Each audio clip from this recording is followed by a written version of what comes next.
Ali İmran suresinin 164. ayesinde Allah Teala buyurur: "Euzu billahi mineşşeytanirracim. Laqad mennallahu alel mu'minine iz ba'ase fihim rasulen min enfusihim." Allah müminlere minnet koyarak, onlara nimet vererek, onların içerisinden bir peygamber məbus eləmiş, məbəs gönderilmiş ve peygamberliğe çattığı gün olduğuna göre izba'ase fihim ayet-i şerifede de ile bu kelime keçir. Onların özlerinden Peygamber sallavatullahın misyası neydi? Ayete izah edir. Yetlu aleyhi ayatihim. Allah'ın ayelerini onlara okuyurdu. Ve yüzekkihim ve onları əxlaqi cəhətdən təmizləyirdi, paçlayırdı. Və yuallimuhumul kitaba vel hikmə. Onlara Quran və hikməti öyrədirdi. Və in kanu min qablu lafi zalalin mubin. Baxmayaraq ki, onlar əvvəlcədən peyğəmbərə qədər açıq-aşkar ziyandaydılar. Eğer ayeye bakmış olsa birinci ile birinci kelime min enfusihim, onların içinden olması, yani peygamber de bizim kimi bəşər idi, bizim kimi cəmiyyətin içərisindeydi, qəsrdə dördü, yoxsul idi, yetim olarak hayatta yaşadı ve ayenin özünde yetlu aleyhim ayatihi, Allah'ın kəlamlarını ki oxuyurdu. Yəni Quran təkcə səsdən ibarət deyil, sözdən ibarət deyil. Yəni oxumaqla yanaşı yüzəkkihim, əxlaqi cəhətdən də onları təmizləyirdi. Yəni söz mərhələsini aşırdı, əməl və tətbiq praktikaya keçirdi. Artıq Peyğəmbər sallallahu şuurlarda çevriliş edirdi, vicdanları sirkiyələyəcək hərəkətlər, əməllər edirdi. Yəni Peyğəmbər sallallahu əməli örnəyə çevrilmişdi. Eşidibsiz, İslamın əvvəllərində Peyğəmbər sallallahu Məscid-i Nəbiyə gəlib gedəndə bir Yahudi qadını Peyğəmbər sallallahu yoluna zibil atardı, kül tökərdi. Gəliş vaxtını bilib o çirkablı zirzibil atardı. Peyğəmbər sallallahu bir gün məscidə gəlir, o xanımı görmür. Növbəti gün sahabələrdən soruşur ki, o gündə yolumun üstə zibil atan, kül atan qadını mən görmürəm, xanımı görmürəm. Deyirlər, ya Rasulallah, o ölüm ayağındadır, ölüm yatağındadır. Biz olsaydıq nöqsanlı, özümü deyirəm, bəlkə bir el duası eləyərdik cəmaatla ki, əzabı biraz da şədid olsun. Nə bilim, heç qalma. Amma Peyğəmbər sallallahu belə eləmədi. Niyə? Çünki Allah Teala buyurur: "Və ma arsalnake illa rahmeten lil alamin." O aləmlərə rəhmət idi deyə sahabələrlə birlikdə gəlir, həmin o gündə zibil atan, yolunun üstünə çirkab atan qadının ziyarətinə, iadətinə, görüşünə. Peyğəmbər sallallahu görəndə bu qadın xəcalət çəkir. Deyir, mən sənin üçün nə eləmişəm, sən nə edirsən? Deyir, mən üzərimə düşəni eləyirəm, sən də üzərimə düşəni eləmirsən. O deyir, yaxşılıq hər kişinin işidir. Amma yamanlığa yaxşılıq mərd, nər kişilərin. Yəni, yaxşılıq eləyənə yaxşılıqla qarşılıq verməyə hər kəs yaxşıdır da. Amma pislik eləyənə yaxşılıqla cavab vermək, bu hər adamın işidir. Hər kəs bunu bacarmaz. Peyğəmbər sallallahu bu xoş əxlaqından, gözəl davranışından xəcalət çəkən bu qadın, xanım İslamı qəbul edir. Demək, Peyğəmbər sallallahu əxlaqi cəhətdən də önəm. Biz insanları bəzən belə deyək də küçümsəyə bilərik. Amma kimin Allah dostu, həqiqətdə olduğunu biz bilmirik. Ayəni yekunlaşdırım və sonda bir kiçik bir hadisə deyəcəm və inşallah oruc olan əzizlərimiz də iftarlarına gecikməsin. Və yuallimuhumul kitaba vel hikmə. Peyğəmbərin növbəti vəzifəsi insanlara Quranı oxumağı öyrətməklə yanaşı hikmət də öyrədirdi. Bilirsinizmi, səbirsizlik həyatda nə zaman baş verir? Məsələlərin mahiyyətini və əhəmiyyətini dərk eləməyəndə, yolun axırını görə bilməyəndə kəmhövsələ olursan.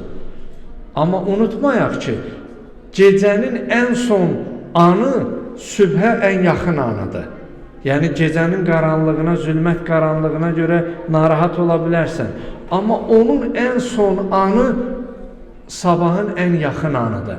Yəni zülmət qaranlıqda zülmətə qərq olmusan deyə düşünüb sən mənfi fikirlərlə özü yükləmiş olsan, amma düşün ki, hər bir gecənin açılan bir sabahı var. Hər çətinliyin ardınca gələn bir uğur var. Hər Allah Teala Quran-ı Kərimdə İnşirah surəsində nə buyurur? Buyurur ki, İnnə mə'al usri yusra. Ayəni təkrarlayır, İnnə mə'al usri yusra. Çətinlikdən nəinki sonra, bəzən belə tərcümə edirlər ki, hər çətinlikdən sonra asanlıq. Yox, çətinliyin özündə bir asanlıq var, əgər biz onu bilmiş olsaq. Peyğəmbər salavatullah da buyurur, yuallimuhumul kitabə vəl hikmə. İnsanlara həm Qur'anı öyrədirdi, həm də onlara hikmət öyrədirdi. Baxmayaraq ki, onlar öncədən açıq-aşkar ziyan və zəlalətdə idilər. Baxırdın, düşmənçilik var idi, tayfa davaları var idi. Xüsusilə qız uşaqlarını diri-diri torpağa gömürdülər. Amma o ayət-i şərifə nazil olmuş ki, Bi-əyyi zənbin qutilə. O az yaşlı uşaqların barəsində ki, hansı günah üstə onu öldürürsünüz? Hansı günah üstə qətlə yetirirsiniz? Düzdür, acı həqiqət də olsa, cahiliyyə dönəmində elm, texnologiya bu qədər inkişaf etməmişdi deyə övlad dünyaya gələndən sonra qız olduğunu bilib torpağa gömürdülər. Amma 21-ci əsr kompüter texnologiya mabil rabitə əsridir. Bu günləri üzr istəyirəm analarımdan, bacılarımdan. İnşallah ki, bu səhvə, xətaya yol verən aramızda məscid əhli möminlərdən olmaz. Olsa da istiğfar eləsinlər, Allah bağışlayan və mehribandır.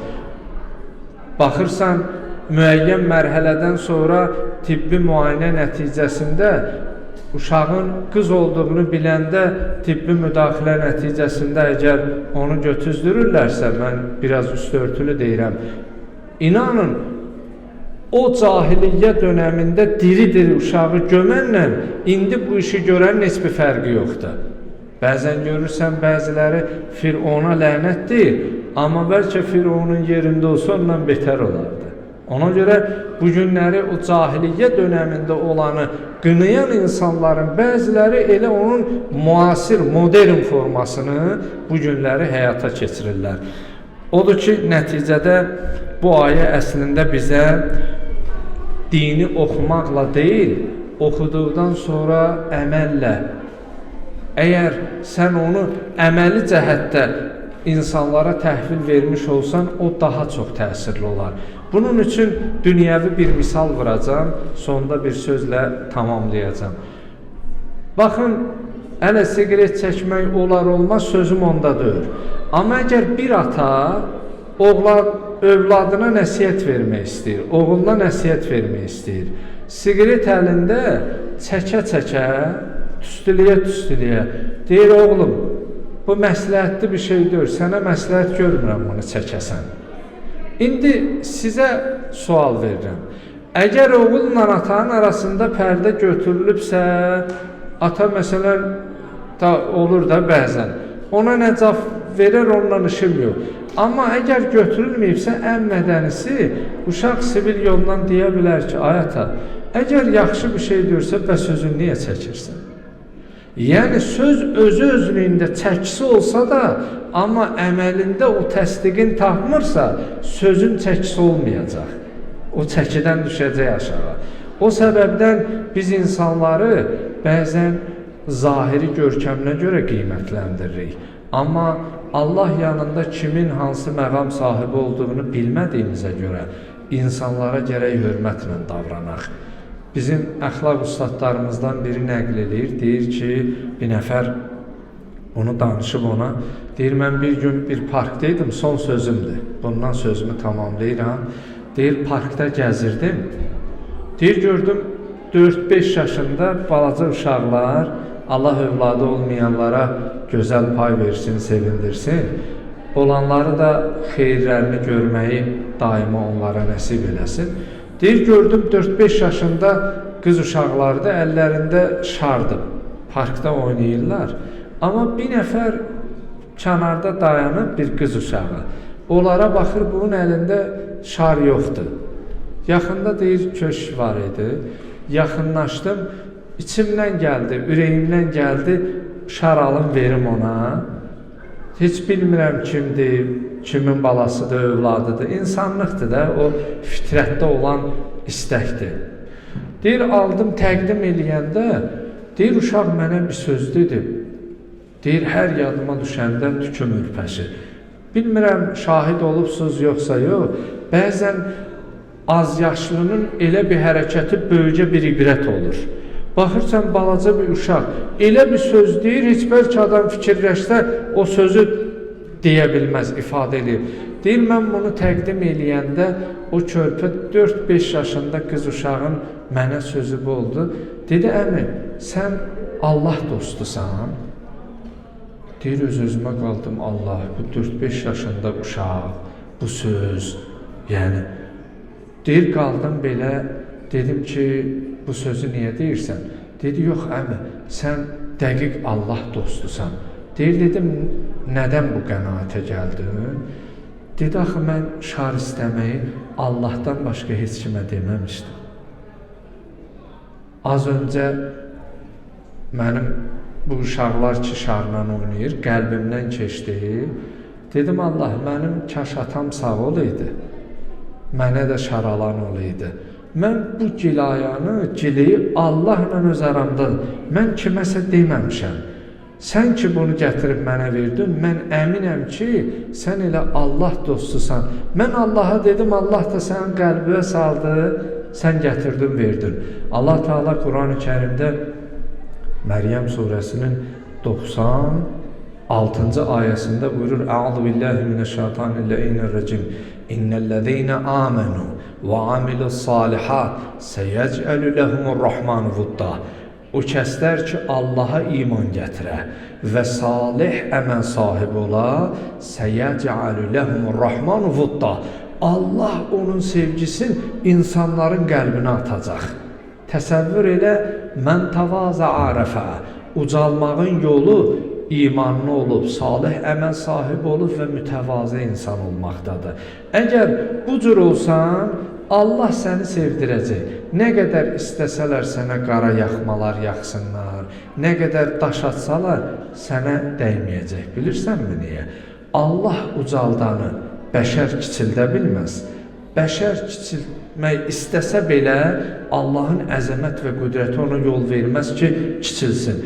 Allah kiçildəni də bəşər nə yolla istəsə əl-ələ verə, qaldıra, onun ucalması mümkündür. Ona görə Allah bizi daima Allah dostlarından qərar versin. Danışığında, baxışında, rəftarında həmişə Allahı xatırladan kəslərdən bizi qərar versin. İmam Hüseyin əleyhissalamın o məşhur kəlamlarındandır. Deyir, dini elə yaşa və elə yaşat ki, dinə gəlmək istəyən desin, əgər din budursa, dində olan dindar belədirsə, mən elə bu dini seçirəm, belə dindar olmaq istəyirəm. Elə yaşayıb, elə yaşatma ki, gəlmək istəyən desin, əgər din budursa, dindar belədirsə, mənə nə belə din lazımdır, nə də belə dindar.